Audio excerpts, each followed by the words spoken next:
Hello YouTube, CivilianSnowman here, and it's time for a much needed, long awaited DVD and Blu Ray update. It's been quite a while since I've done one, and I didn't realise just how long it had been until I actually looked at how much I've got to update, and there's near enough 30 movies, so this could be quite a few parts, so bear with me please.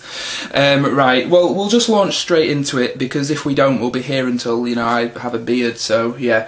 First thing I got, well, not necessarily in order, but whatever. First thing I'm going to hold up is an animated movie that I'd never seen before, which was pretty cool, and that's Superman Doomsday. Basically, my friend Danny was in Asda the supermarket one night and sent me a picture message of the DVD cover, and he was like, "Do you want it?" And I was like, "Alright," and he got me it, so that was pretty nice of him.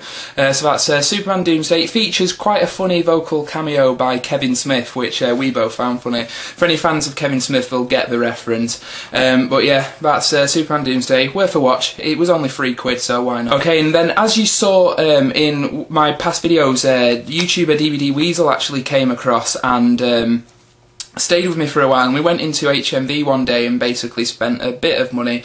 He got more DVDs than I did. The only DVD I picked up was one of them, and that's Amores Perros, whatever, however you pronounce it, Jory Foreigner, you know what I mean? Basically, it's a drama that's about 3 hours long. It's apparently one of the best screenplays and all this stuff. I've got the director's other two movies, 21 Grams and Babel. I've never watched those because I thought I'd watch them in order, you know, because this is the first, then it's 21 Grams and then Babel, so I picked that up because it was a £5 in HMV, so that's Amores Perros. Next, you guys are probably going to lose a little bit of respect for me, because while I was in Asda on my lunch break, I actually picked up a Van Damme movie, and that's In Hell, in the cool Fight Factory packaging. In Hell's apparently one of his better ones. I just fancied something where I could switch my brain off and enjoy it, so yeah, I thought I'd pick that up for a giggle, so that's In Hell. I also picked up some Kung Fu movies, because my friend Sam and I, Lucha Media Geek here on YouTube, we're going to have like a Kung Fu night, so I picked up some Kung Fu movies, first one of which is King Boxer, that I've never seen, hadn't actually heard of, until I was recommended it by DVD Weasel, funnily enough. So I picked that up, it was like £3. And I also picked up the Sonny Chiba Street Fighter collection, which contains the first 3 Sonny Chiba Street Fighter movies. I've seen one of these when I was a kid, but I can't remember which one. These films were of course made famous when Tarantino wrote them into the script of True Romance, and so there's a scene where Christian Slater's character Clarence is watching the Sonny Chiba Street Fighter trilogy. Picked that up, thought it'd be really good for a Kung Fu night. While I was on Amazon, I was having a look at some movies that I've always really, you know, wanted but never got around to buying, and I actually picked up some John Carpenter movies, because he's one of my favourite directors. I own a lot of his movies, but these were 3 that I didn't own. The first of which is They Live, which I absolutely love this movie. It's kind of trashy fun, but it's also got a sharp satirical edge to it.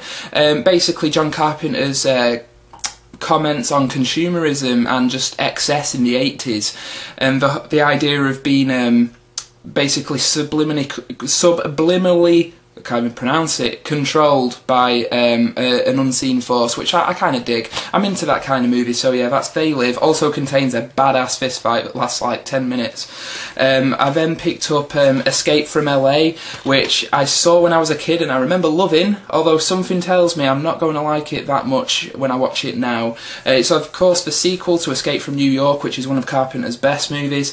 This is apparently crap, but it was £2, so I'm not complaining. That's Escape from LA. Finally, the last John Carpenter movie I bought was one that I've never seen, never really gave the time of day, but Sam recommended it, and that is Vampires.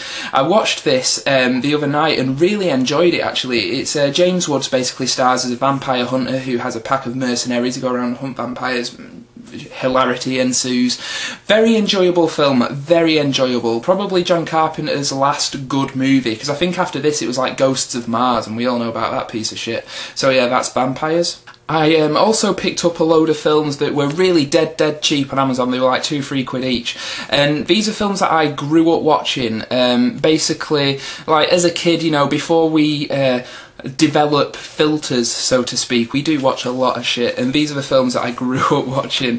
The first of which is Mortal Kombat, which I had a few friends around and we all, you know, had a bit of beer and stuff and we watched it, and it's actually not terrible. I quite enjoyed Mortal Kombat. It's an enjoyable film if you just switch your brain off and enjoy.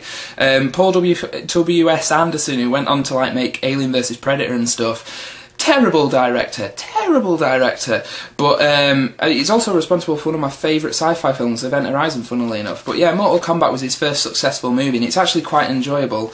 At the same time, I also picked up, and this is really going to show that I'm a child of the 90s, Teenage Mutant Ninja Turtles, the movie. I mean, you know, what can you really say about this? It's really enjoyable, mindless fun. So yeah, I enjoy it anyway. That's I don't really enjoy the sequels, they're shit, but yeah, the first one's legitimately good. So that's Teenage Mutant Ninja Turtles. Then there's The Shadow, which is basically Alec Baldwin being a badass for 90 minutes. It's kind of beautiful to look at, but the script is awful. It's one that I used to watch all the time when I was a kid, and I absolutely loved, so I thought I'd pick it up to see it again as an adult, so that's The Shadow. And finally, the world's greatest emo superhero, and that's Spawn. Again, this was like £2 on Amazon. I haven't watched this again since I bought it, but I remember it being very kind of dark and weird, almost like Joel Schumacher if he was depressed. So yeah, Spawn is one that I'm actually looking forward to watching again, seeing if it is how I remember it. But yeah, I mean, it's going to be trashy fun at the very least, so that's Spawn. Okay, and lastly for the DVDs, I ordered a group of what could be considered classic movies, because they were, again, cheap on Amazon. I got the Cinema Reserve Steelbook edition of The Hustler, starring Paul Newman. This is a film I'd never seen, but when I spent the night at the Lucha Media Geek's house, we watched it together, and it was fantastic. I absolutely loved this movie. Paul Newman's just so cool in it. He really is. I don't really want to go into the plot and stuff, because chances are you already know, you know, it's about Fast Eddie and all that shit. But it's a very, very, very, very good film, and really lives up to its classic status, so that's The Hustler. And next is one of my all-time favourite movies, and that's Deliverance. This is the deluxe edition. I absolutely love Deliverance. I think it's one of those films, like The Deer Hunter, that really captures the essence of male friendship, and it's just it's one of my all-time favourites. It's in my top 20 at least. This, as I said, is a deluxe edition, so it comes with a handful of special features which are quite interesting, but the film really speaks for itself. So that's Deliverance. I also picked up another Paul Newman film along with Robert Redford, The Sting, one I've never seen but I hear quite good things about, so I mean, I really can't comment on it because I haven't watched it yet. Another one I bought that I haven't watched yet is again Paul Newman and Robert Redford, and that's Butch, Cassidy and the Sundance Kid. I'm a big fan of westerns, and it's just one I've never seen. There's no particular reason for it, I just never got around to watching it, but again, that was like £3 on Amazon, so I thought, why not, let's get it. And finally, with the classics, I picked up one that I was ashamed to say I didn't have in my collection already, and that is Orson Welles' Citizen Kane. I wanted to get the special edition of this, but it's out of print, so I just picked up the kind of vanilla one-disc set. I've never seen the movie, but you know, obviously Citizen Kane considered to be like the greatest film ever made, so I thought I'd pick that up and do my duty as a film fan and finally watch it, so that's Citizen Kane. The last DVD I got is a set that I was prompted to get because a remake's just come out, and that is the Karate Kid box set. This is all 4 movies, and it was £9, so I thought, you know, that was quite good value for money. I've watched the remake actually, and enjoyed it, believe it or not. I grew up watching the original Karate Kid, absolutely loved it as a kid. Watched the remake, enjoyed it for what it was. I thought it was kind of, you know, fun. And to be honest, I enjoyed it a lot more than I enjoyed the original sequels. Oh, you know, I think Karate Kid 3 is underrated. Karate Kid Part 3 is actually quite good, but 2 is a piece of shit, and number 4 I couldn't even sit through. Hilary Swank's Finest Hour. So yeah, that's the Karate Kid box set.